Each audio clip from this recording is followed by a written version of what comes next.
From somewhere in southern Rhode Island, it's the Nolan Carr Night Show with yours truly at the helm, joined by author, documentarian, and professor David Leaf. And now, here he is. Here's Nolan.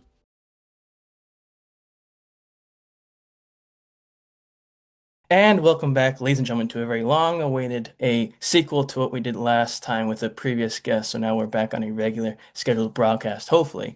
But nevertheless, onto more fun and festive events to be had on this show. As always, if you enjoy the show, because who the heck wouldn't? Down the line, when this becomes really big, you're going to say, holy crap, I should have tuned in and subscribed and all that fun jazz back then. So do us a favor, subscribe, comment, share, follow all that fun jazz, follow on social media, because you're going to say, I'm glad I was part of this journey, much like the journey of reading a certain piece of a historical relevant material that this guest did. Speaking of that, let me give the introduction that this guest so darn deserves. I can't even think of what to say. And joining us this week on the show as we trek further along through the summer is someone who has written bountiful amounts of classical material on the quintessential motifs of this very season.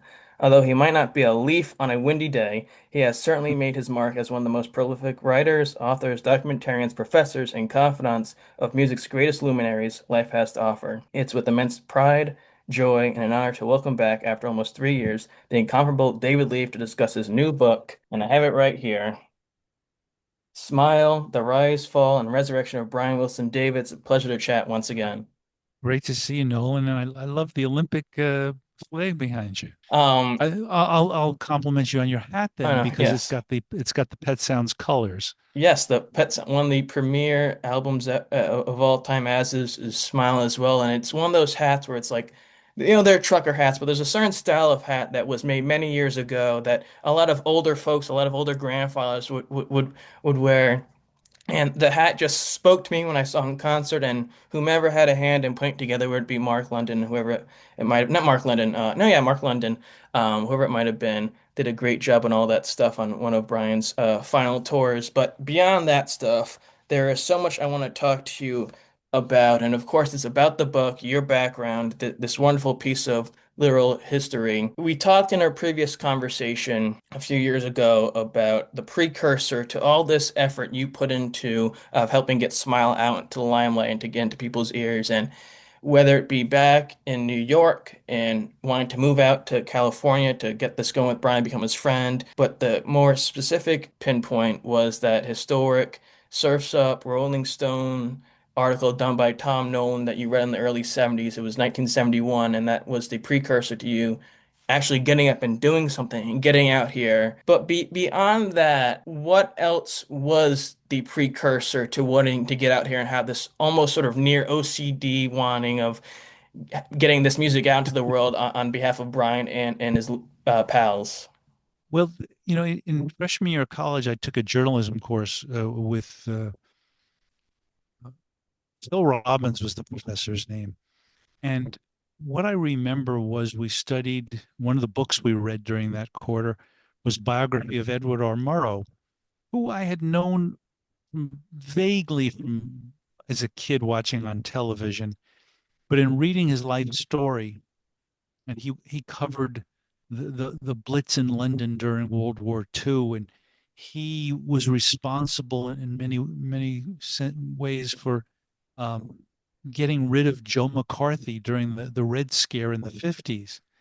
And what I came to understand was that you could tell a story, and by the way you told it, you could change the outcome of the story. So that was really long before I had ever heard the name Brian Wilson. That was in the back of my mind. And then when I was going to college in DC during these very contentious times, that we were filled with righteous and self-righteous indignation as to what was happening. And so that was all roiling around inside me. And so when I read the Tom Nolan piece in Rolling Stone, which inspired me to buy the Surf's Up album, and then when I heard the song Surf's Up, it was like, well, this is as good, if not better, than Yeah. what he described. And then I heard the song before it on the album, Till I Die. which was the saddest piece of music I'd ever heard. It just spoke to me. It was like something is really wrong here. This guy who makes this incredibly beautiful music, and as a journalist, I've got to investigate. I've got to go do what Edward R. Murrow would do.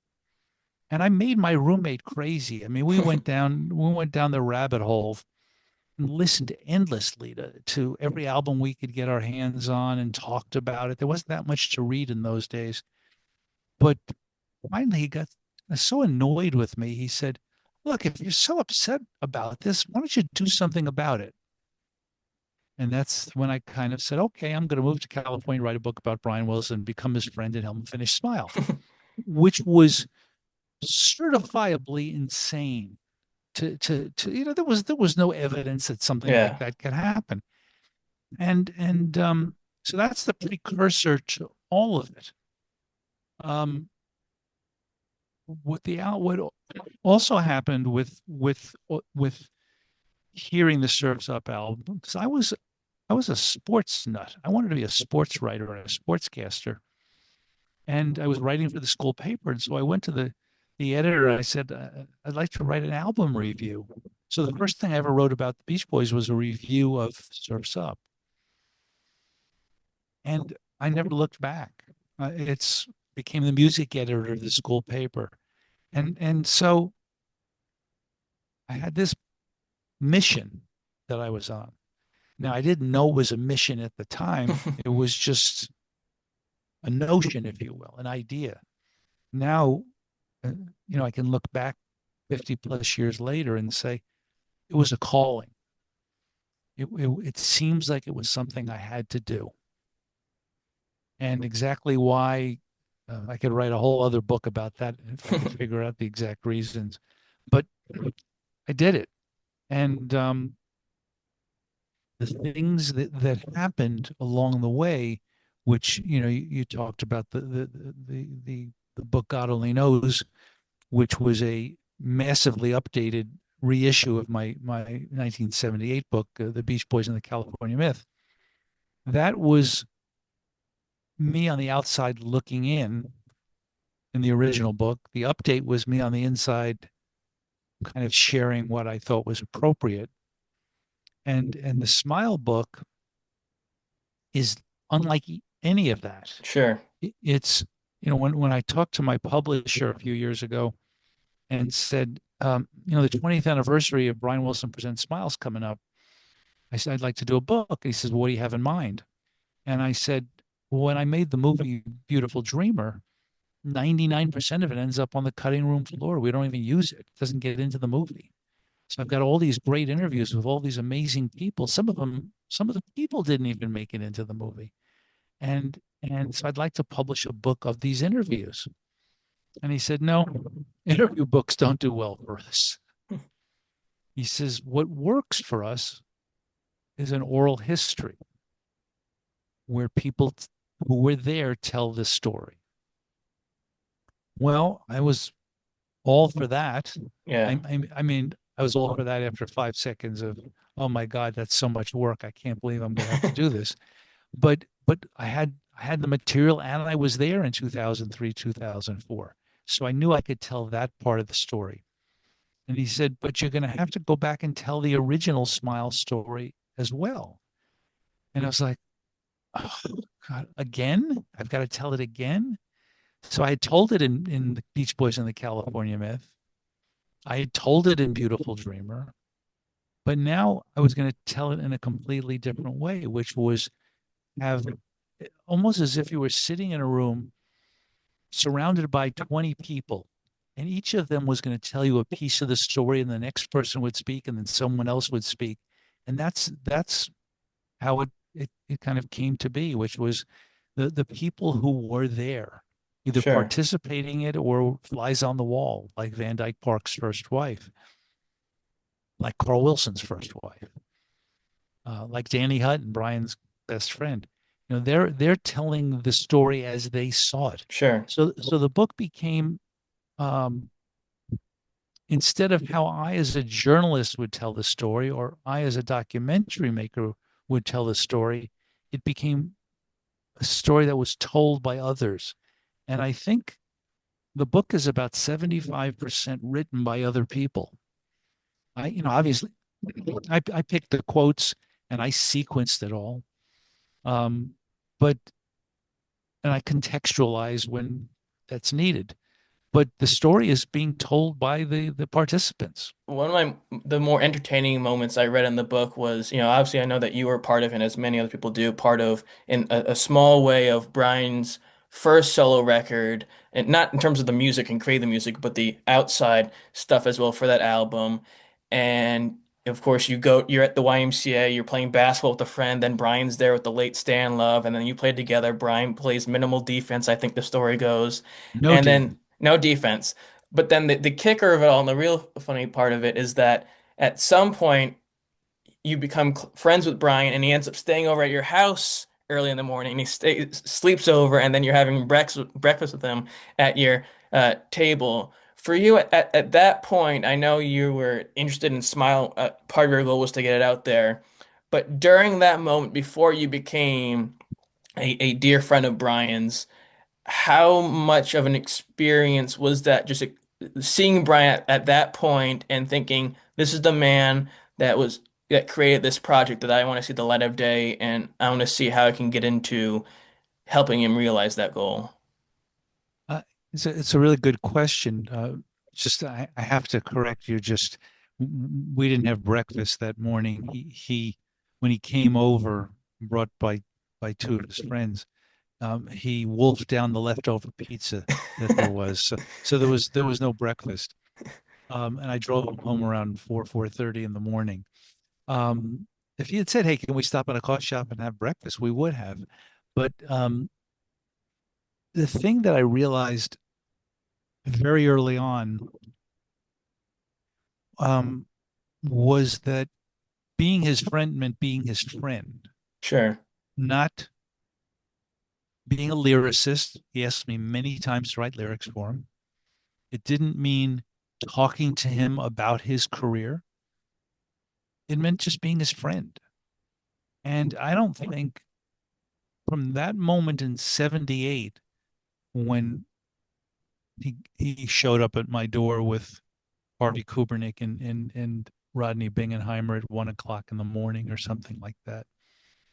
I don't think it was I it was at least 10 years from that moment before I mentioned Smile in a conversation with him. Sure. Because it was clear that Smile was not something he wanted to talk about. Because even though I was friends, I continued to read magazine articles about him. And, anytime he did an interview, they always asked him about it, and he didn't want to talk about it. So why, if you're somebody's friend, would you, hey, Nolan, I hear you just got divorced. How's the divorce going? It's Yeah. it's like, well, maybe as a friend you would say that, Yeah. but it just it wasn't what our friendship was about. Our friendship was about many, many things, but Smile wasn't one of them. And that may be a curious thing to say. I mean, later on, it would be central to almost a year of our lives. But what floored me when we were doing one of the interviews for Beautiful Dreamer in 2004, when I said to him, so what made you decide to finally do this? And he says, well, you and Melinda convinced me. And I was thinking, me? How did I convince you? I didn't convince you. But what I realized looking back is there were numerous points along the way, like the 1993 Good Vibrations box set, where I had made it clear to him how important I thought the music was as a friend. And that some of it should be in this career retrospective. I wasn't telling him what to do. I wasn't insisting that it be included. I was suggesting it that would make this box set better if some of the Smile music was included in between the Good Vibrations single and the Heroes and Villains single. And because of the way I said it to him, his immediate response was, okay, which songs? Not, I don't think that's a good idea, or no, that music's not appropriate, or all of the things that he would say to reporters through the years. He understood what I was saying. It's a career retrospective. Sure. I'm not saying, hey, Brian, you got to finish the smile. There is music that is good enough in its current form to be on this box set. Well, And so that was unbelievable. that's what I wanted to ask you about the 93 box set. A moment, Brian is now, him and his late wife Melinda living together, and now Landy's out of the picture, and it's him, and he's back sort of to his old ways of back into regular society, and Right. you're part of this production to put forth this box set goes gold, which is, as you said in other interviews, is sort of a big deal for box sets. And you are tasking yourself with trying to get some of this material to be part of it. I'm sure to some extent asking that topic of smile music is a tough one because I know that even in the documentary in the book, Darian and yourself, and mainly Darian, maybe Probin as well, say, talking about Smiley, you would never mention it. You don't. It's taboo. It's inappropriate. It's not for this moment. How much of a combined experience during that time was how's he going to react, but then also what will this lead to in terms of that smile stuff? Well, I wasn't thinking about what it would lead to. It was just um, maybe going back to what I talked about with Edward R. Murrow Yeah, earlier about how by the way you tell a story, you change the outcome. I knew that the box set would be incomplete. That as one of the producers of the box set, I wouldn't have done my job if I didn't at least ask him the question. And I did not know what the answer was. It was not an easy thing to do. It may have been the first time I ever brought up Smile in conversation with him. But this was a different, we were friends already at this time for quite a few years. So I had earned his trust. So I wasn't asking him out of cruelty or or how to make more money. I was just saying, for you, Brian, I think sure. this will be a better career retrospective if it includes some of the music that you composed during this period. And he once said that being around me was like taking a 20 milligram Valium. Now I've never taken a Valium, so but I understand that's a lot of Valium. Yeah, Um, so one of the reasons he liked being around me was that it was a relaxed environment. There was no sure. pressure. I wasn't like saying, "Hey, Brian, when are you going to go to the piano and write another hit record?" Well, come on, let's get to it. That was not what our Yeah, friendship was about, going to the movies and going out to dinner. When we'd go out to dinner, we'd sing along to the radio. Every now and again, he'd ask me to come down to the studio. But it wasn't about um, uh, who he was. It wasn't about Brian Wilson all in capital letters. It was about Brian Wilson, the guy, yeah, which is, you were going to be his friend. That's what you had to be. Now, if we go back 5 years prior to that box set, when I wrote the press kit for his first solo album, an album that I still love, um, and think a staggering piece of work, maybe his yeah, best work as a solo artist. Um, when I got the job to write the press kit for it from Warner Brothers Records, I went out to interview him. So I had now known him for 10 years. It was the first time I interviewed him. So I went out to Malibu, and on the way home, I was just beating myself up like, what a terrible interview, what a terrible interview. And then when I got home and I played the cassette tapes back and I transcribed them, it was like, wow, he just says a lot with very few words. And so I learned that about him firsthand with that experience. But with that press kit, the same in 1978 when I did the Beach Boys and the California Myth, I was thinking to myself, I want to grab the world by the literally like by the collar and like, do you realize how important this guy is? Yeah. This guy is really, really important. So with the press kit for the solo album, it was like, okay, we've got to make people understand again how important he is because the general public does not think of Brian Wilson when they think of the Beach Boys. Yeah. They just think of the Beach Boys. Oh, I love the Beach Boys. I love the greatest hits. I love good vibrations. I love I get around. That's what they think of. And so with the press kit, it was 80 something pages long, which for a press kit is insane.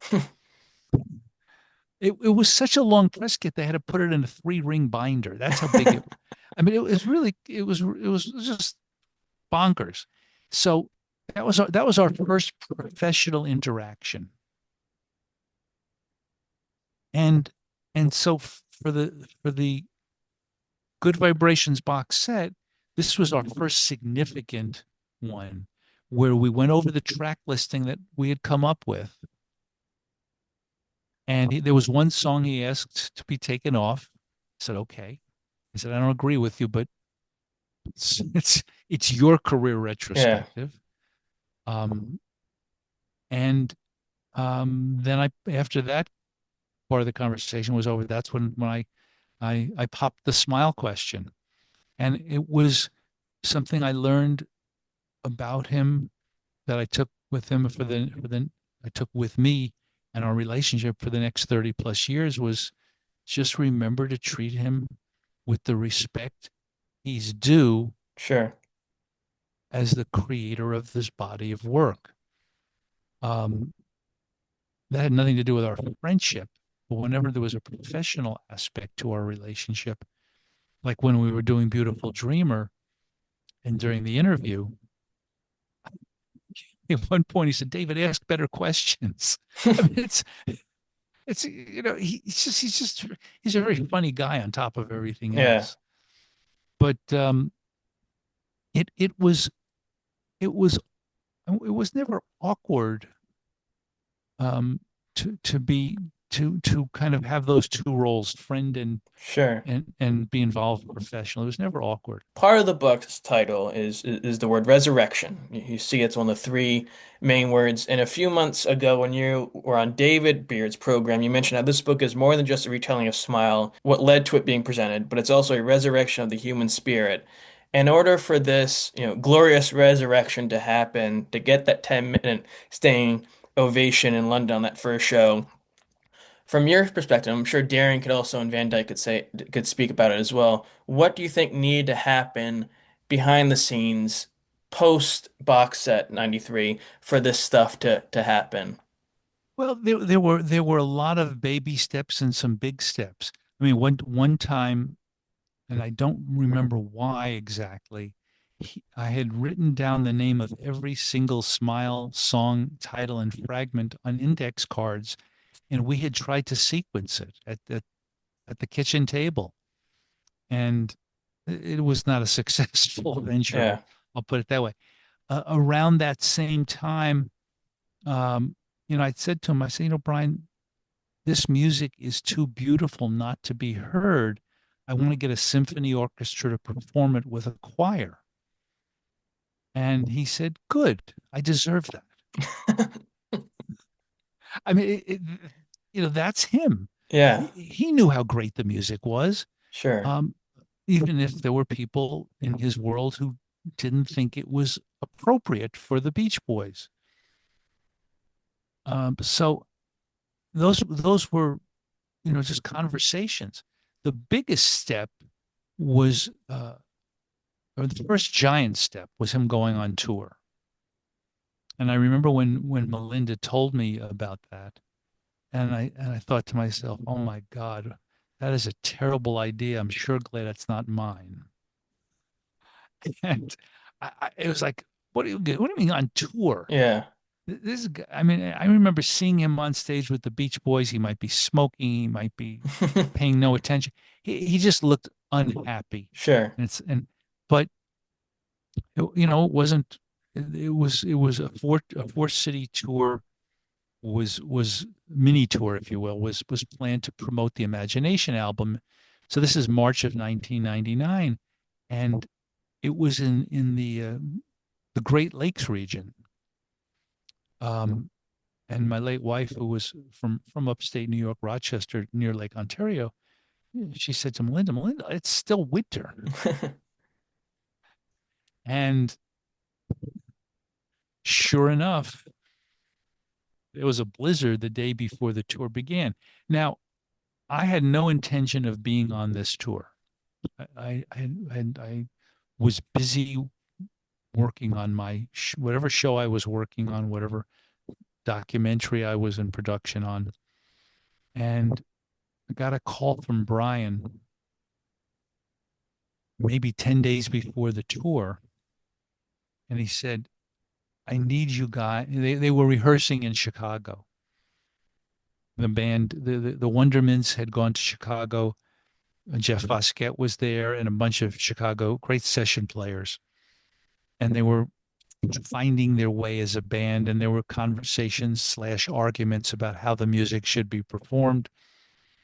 And Brian called and said, I need you guys here. He didn't need me there to play the marimba. Sure. He needed me and Eva there because he wanted friends there. Yeah. And oh God, we're flying to Chicago at the end of February. No thanks. But that's what friends do. Though mentioning that element, Friends, and the 60s when this album was originally being put together, he had a group of people, of course, were supportive of him, but the situations that occurred, of course, the drug intake or acid or whatever it might have been that helped create some sort of fear within him.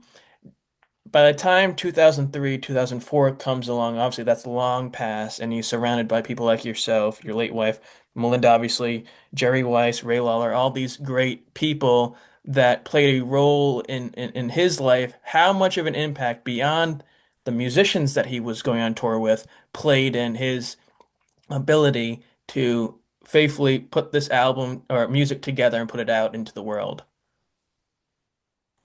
Well, it's a really good question. I don't know how to quantify it. I can tell you that our being there helped make the first tour a success. I ended up driving an SUV with Brian sitting in the passenger seat and our wives in the back. It's hard to imagine I'm the only one left from that foursome. But we're riding along, listening to the radio. We drove from Chicago to Ann Arbor, Michigan, I guess. And he got better and better each night on that tour because he had been told nobody wants to see you in concert. They want to see the Beach Boys. Yeah. If you want to be so wait a second. There's thousands of people here cheering me. Got I don't know how many standing ovations the first night. It was crazy. I mean, well, it wasn't crazy. It was just what he deserved. Sure. And so that first year of touring was important. Then when he played the Bridge School benefit at the end of that first year, that was important because all of his shows up until then had been, well under 10,000, and Yeah. suddenly he's at the amphitheater. Tens of thousands of people are there, and Neil Young and Pete Townsend and others are bowing down to him and telling him how much they worship him. Then 2000 comes along and they do Pet Sounds start to finish. Well, first they did the Live at the Roxy show, which was him in his element, surrounded by friends and family in a small venue. He could be himself. So when you listen to that, you're really hearing Brian. And then they go out to do Pet Sounds Live. And so that's a massive step towards Smile being done because what Brian learned on that tour was that my band could do this. They were so devoted to playing the music, not just note perfect, but feeling perfect. Sure. And one thing that you don't hear too many people talk about is when he made Pet Sounds and Good Vibrations and Smile, he had a group of studio musicians who were cutting the tracks, and then he had the Beach Boys to do the vocals with. Well, these guys were doing both at the same time live. Yeah. And so it was like in his head, this is the best band I've ever had. Yeah. And so he his doubts receded and receded. Now that doesn't mean that every night he didn't need to be told how don't be nervous, they're here to see you. He just, you know, kind of I don't know when he if ever he got over that kind of stage fright nervousness. So the end of 2000, how do friends accidentally trigger things? So we're at Scott Bennett's house for a Christmas party. The band is all there, and Brian's sitting with his back to the piano on a piano bench, and Eva's sitting next to him. And he had been to our house many times for Christmas parties. He knew how much she loved Christmas. And he said to her, "Well, what do you want for Christmas?" And she said, without hesitation, she said, "Oh, for you to play Heroes and Villains." And he said, "Okay." Probably figured that mean you didn't have to go to the store and do shopping. I said, "That's Yeah. much easier." And he turned around and played Heroes and Villains.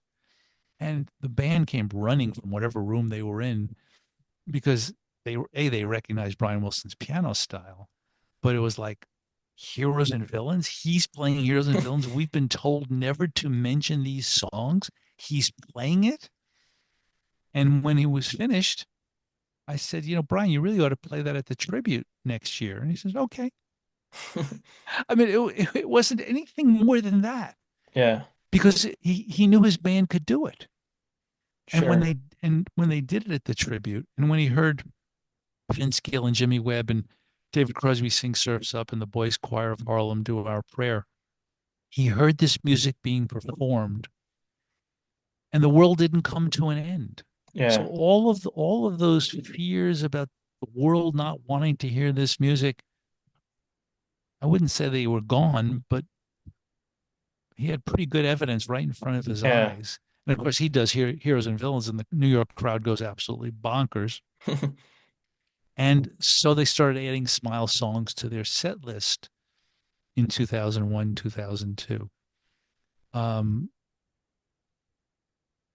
when they play London in 2002, small steps, big steps. So they're taking the Pet Sounds tour that they had done in America in 2000 to the UK. How did that happen? Well, Glenn Max, who was programming the Royal Festival Hall, was at the Hollywood Bowl to see the Pet Sounds tour in 2000. And he's thinking to himself, well, why don't we have this in England? And so he made it happen. So now Brian is playing a new venue, 4 nights, sold out, Brian Mania. And it's a pretty good feeling when, 3,000 people stand up and don't stop cheering song Yeah. after song after song. Exactly. And so it was a very comfortable place for him to play. And now the conversation begins with Glenn Max and Brian's promoter in England, Neil Warnock, and Brian's band and Brian's managers. Well, how do we follow this? Well, you follow Pet Sounds the same way Brian was planning on following it in 66. You follow it Yeah. with Smile.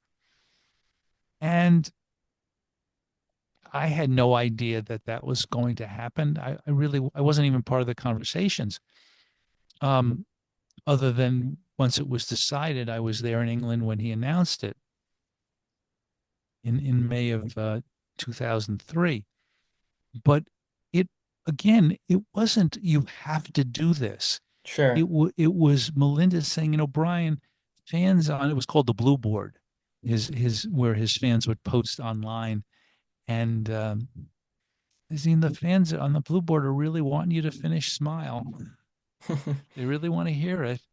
And it again, it wasn't like the record companies demanding, and there was nobody saying you have to do it. Sure. So it's okay, let's do it. Well, in 2001, you have the no, glorious. I keep saying that, but it is glorious. The tribute all-star showcase concert at Radio City Music Hall, and you know the all-star list of the who's who of great talent that all, one way or another, have been inspired by Brian, specifically Elton John and Billy Joel, two names that come to mind directly. And with that, and beyond the 93 box set for the Beach Boys, this probably, in my opinion, certainly correct me if I'm wrong, was the biggest indicator that there was serious potential of Smile coming to the light, of adding some of those songs to the set list. For you, as the person in charge of this, writing it, putting it together, putting it on television, how important was it not only to include those songs, but also to a degree, I guess, who was singing, even though just having the songs was the most important, I would think. Well, it's interesting. Those are interesting questions because as you know, I created the tribute sometime in the 90s and took forever to sell it. I partnered with Chip Racklin, the late Chip Racklin, who had been the Beach Boys agent in the 70s and before he went to MTV. And through, you know, these amazing series of circumstances, things happened.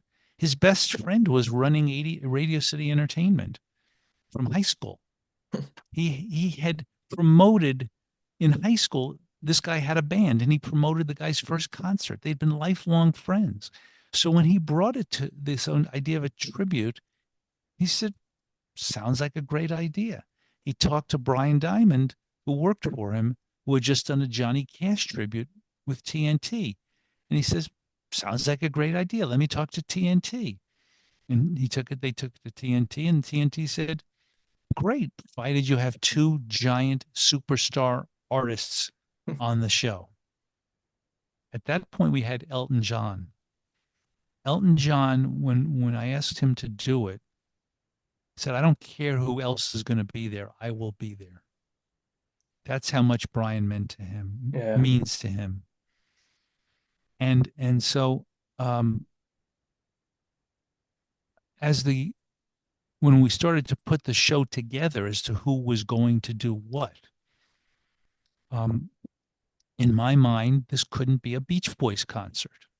Yes, some of the Beach Boys' biggest hits would have to be performed, but you know, kind of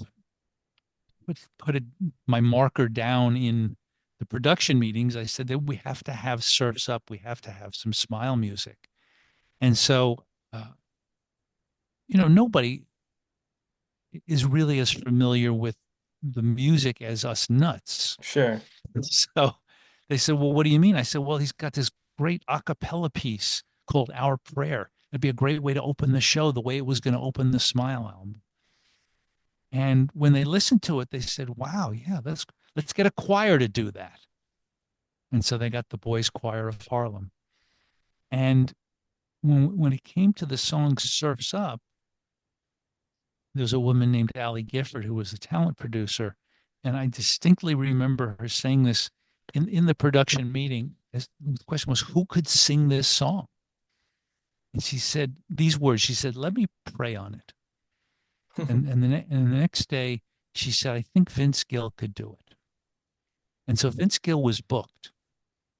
And the late Phil Ramone, the great producer, was our music producer on the show. And when he was talking to Vince thought the song Surfs Up was going to be something like Surfing Safari or Surfing USA. He didn't know what he had said yes to until he heard it. And it was like, oh my God, how am I going to learn this song and do justice to it?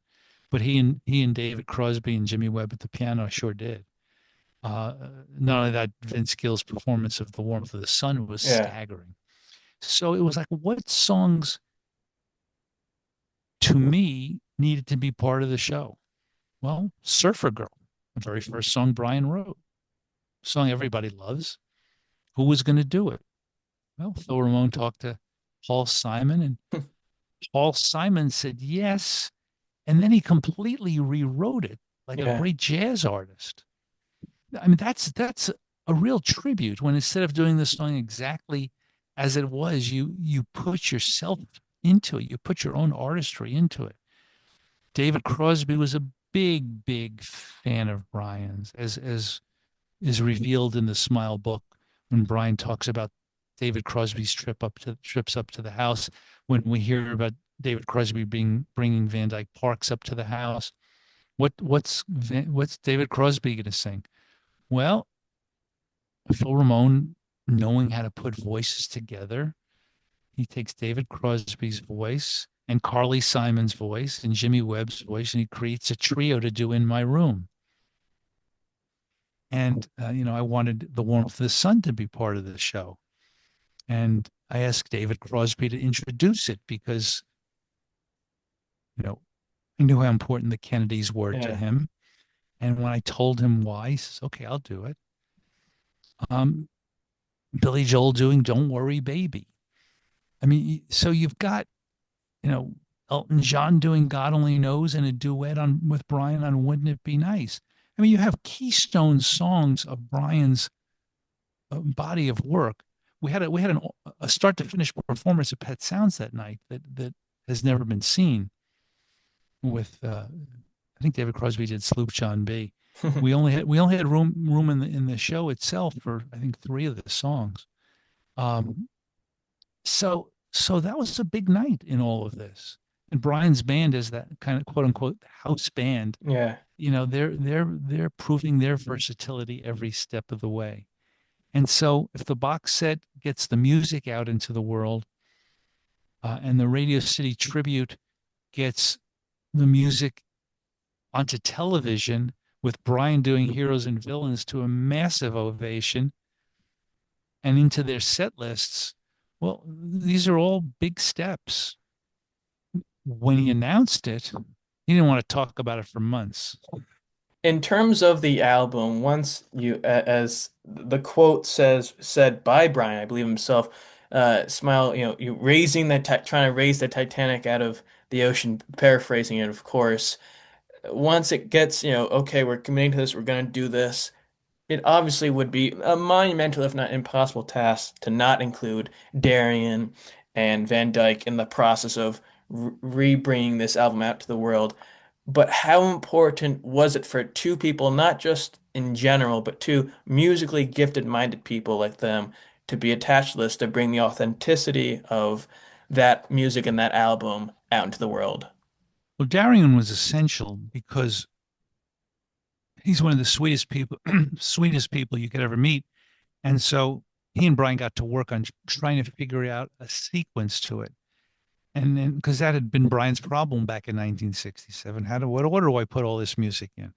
And so Darian, who has just got the greatest manner about him, said to Brian, okay, we got to get to work. And Brian's like, okay. And Darian very smartly, as he describes in the book, figured out a way to do it so it wouldn't be too painful. By the general overview is, Brian, we're not trying to finish an album. We're just trying to present this music live. And that took some of the pressure off. Van Dyke's involvement, which he was waiting months to be called for, happened almost by accident, if one can believe in accidents in the Smile story. Things all seem to happen the way they are supposed to have happened.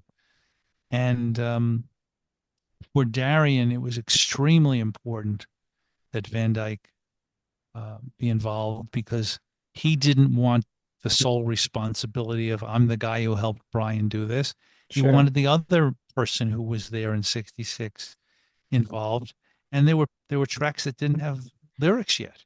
So they really needed Van Dyke to do that.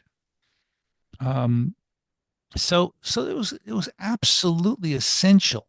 There were no other people on the planet who could have done what they did. It just couldn't have happened. And then when it gets done and Darian plays it for the band and they're discussing who's going to play what, they went to extraordinary lengths, not just to learn the notes, not just to get the sounds, but like, okay, Nick is saying to Darian, We got to figure out what guitar these notes were played on and what amp they were played through. They wanted it to be as authentic as Yeah. possible every step of the way. And that comes from just absolute love and devotion. Well, on this, speaking of love and devotion, um, Darian has said in several other articles or interviews or whatever it may be, just in general, that one of his, if not his favorite Beach Boy albums is "Love You," which he's now playing now with Al Jardine and the rest of Brian's band expertly and gloriously. But for that, being as big of a fan he was in his story of meeting Nicky Wonders and Mike D'Amico and Probin, of falling in love with this music and traveling anywhere to find copies of it that were bootlegged. There are great clips that are shown in your documentary of the Darien cam of him sitting with Hmm. Van Dyke, who's on the floor writing stuff as Brian's sitting on the couch in his music room. Obviously, you're at the documentarian, so you're seeing this. How often did you see Brian at all being nervous? We talk about Brian being nervous about this, but at all did you see Darian at all nervous of working with these two legendary people who originally were putting this together? Well, while they were doing it, I wasn't involved. Okay, My sole involvement was I had given Darian copies of the lyric sheets from '66 that Frank Holmes had given me copies of, which became significant when Do You Like Worms came to life, because that's how Van Dyke ended up being brought back into the project. So, but in terms of how it was going, I was busy out there trying to sell the documentary, yeah. which happened again, another one of these inexplicable moments. He and I were walking back from the movie theater one afternoon in the summer of 2003. And he just said, I can't do this unless you're there with me every day.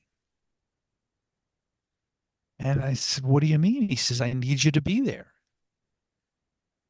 And I said, Brian, I've got a company where I got responsibilities. I said, the only way I could be there is if we're making a documentary. Yeah. And he says, okay. And fortunately, I had a friend who had traveled a similar path to me in terms of his smile obsession, and he knew somebody at Showtime, and we sold it pretty easily. Van Dyke in general is all over the book because obviously he was, besides Brian, one of the figureheads of this thing.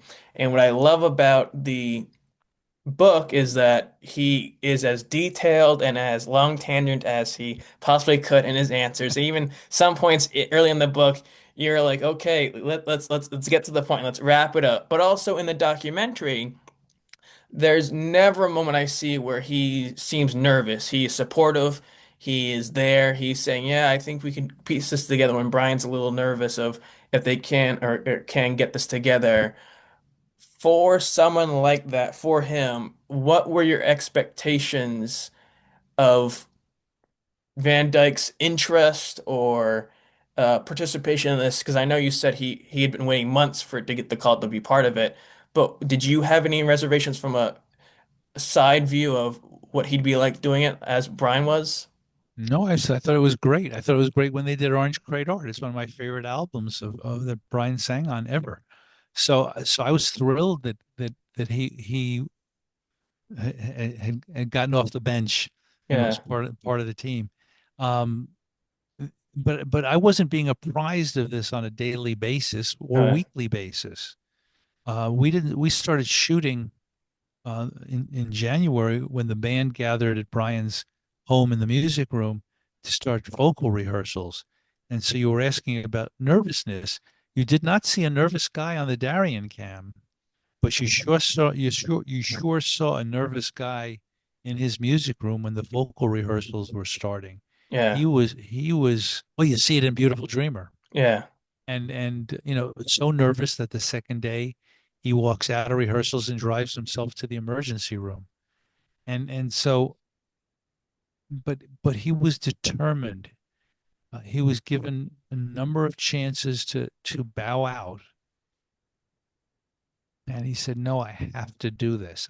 I have to do this. And again, the pure courage it took to fight those demons off. And he did it, and he did it pretty darn well, I'd like to say. One of the things, or two moments mentioning Van Dyke and his personality, who he is, that really stuck out, at least in the documentary, that in the last one nearly made me uh, tear up a bit. The first one was they're rehearsing in the studio. I believe it was near the Burbank airport, as you said in the book. And in the documentary, Van Dyke's sitting on the couch and Brian is sort of leaning down on him. They're holding each other's hand. And Van Dyke Mm. says twice, he said, I love you, man. I love you.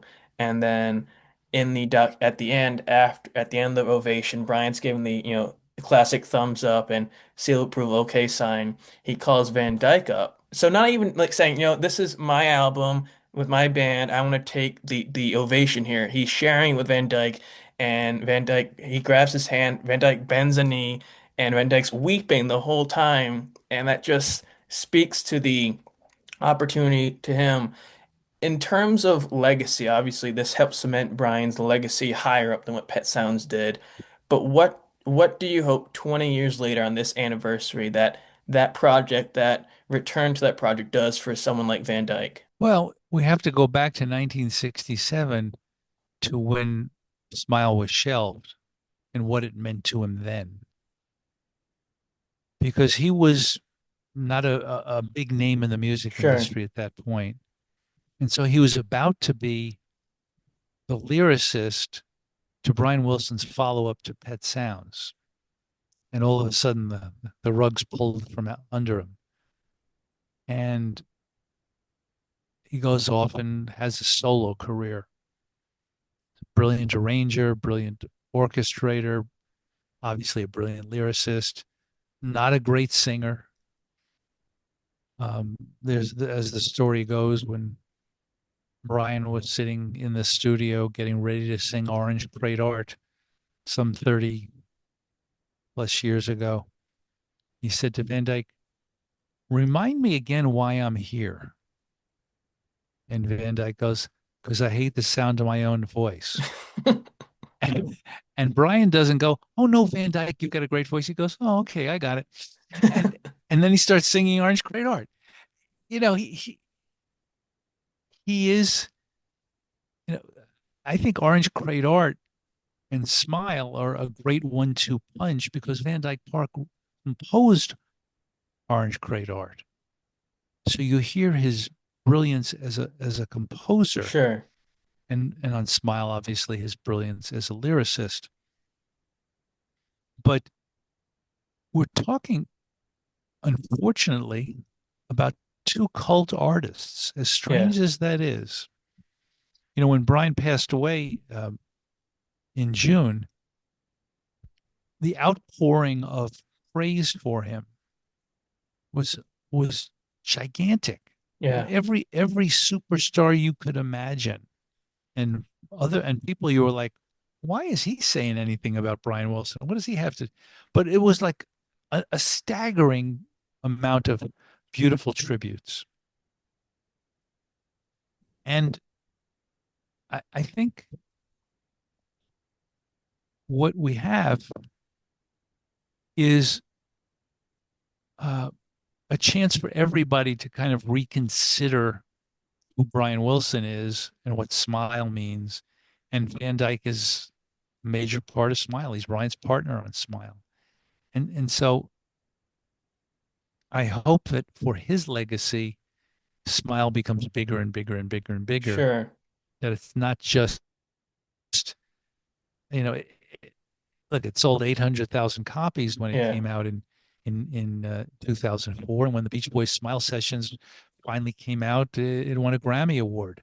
Yeah. So it's not as if there hasn't been praise, but it's hard to heal the wounds from 67. Sure. At the beginning of the conversation, you mentioned the plan for this book and how that would be more apropos for success for both parties involved with the book, yourself and the publisher. As a writer, though, taking these quotes that came from the documentary that people are telling of their story and you trying to connect them, much like Darian and Brian putting together the smile bits. How much of a challenge compared to your other writing experiences was that, and how did you deal with that on a regular basis? Mhm. I just got up every morning and and and combed through the transcripts of the interviews to see who had said something that should be in the book. Sure. And I might take, okay, here are all the Jimmy Webb quotes that should be in the Yeah. book. Here are, what whoever here are all the Van Dyke Park quotes that should be in the book.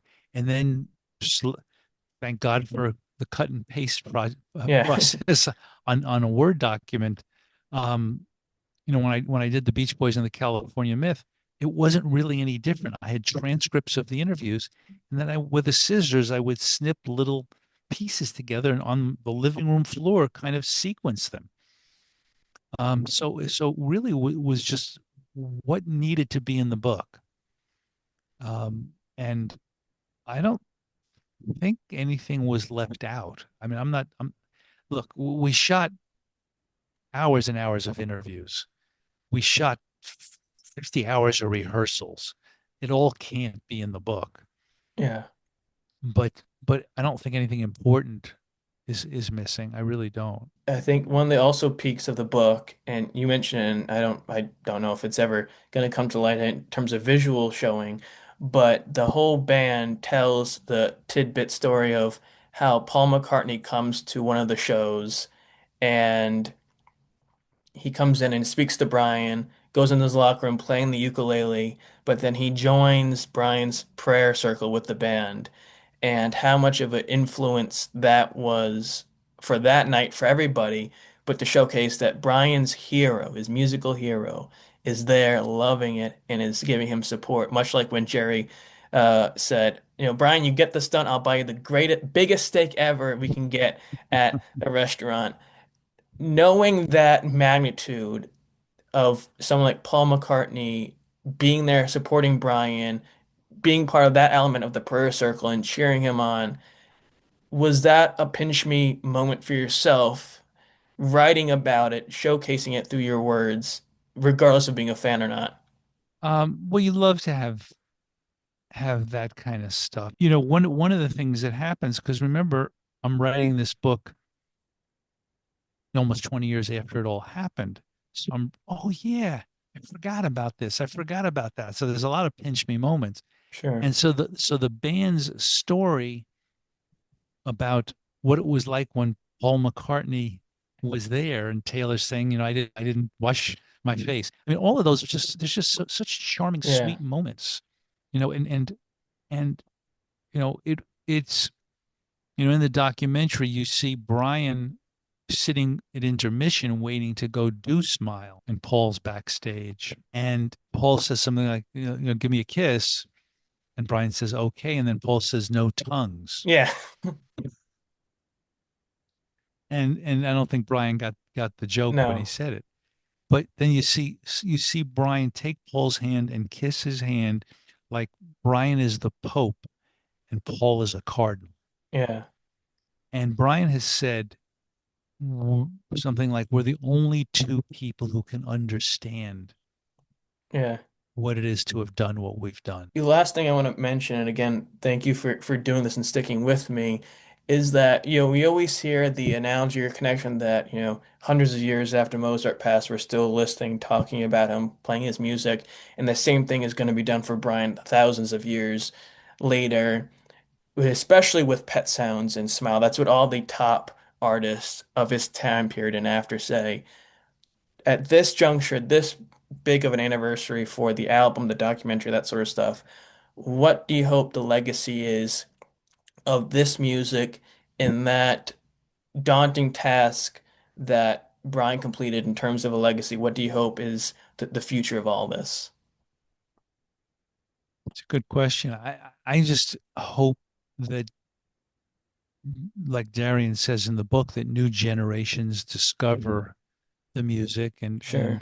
it's people like you and Giggins and um there's an essay that ends the anthology in the book written by somebody who wasn't alive when Brian and Van Dyke wrote the Smile music, and clearly has had an enormous impact on her.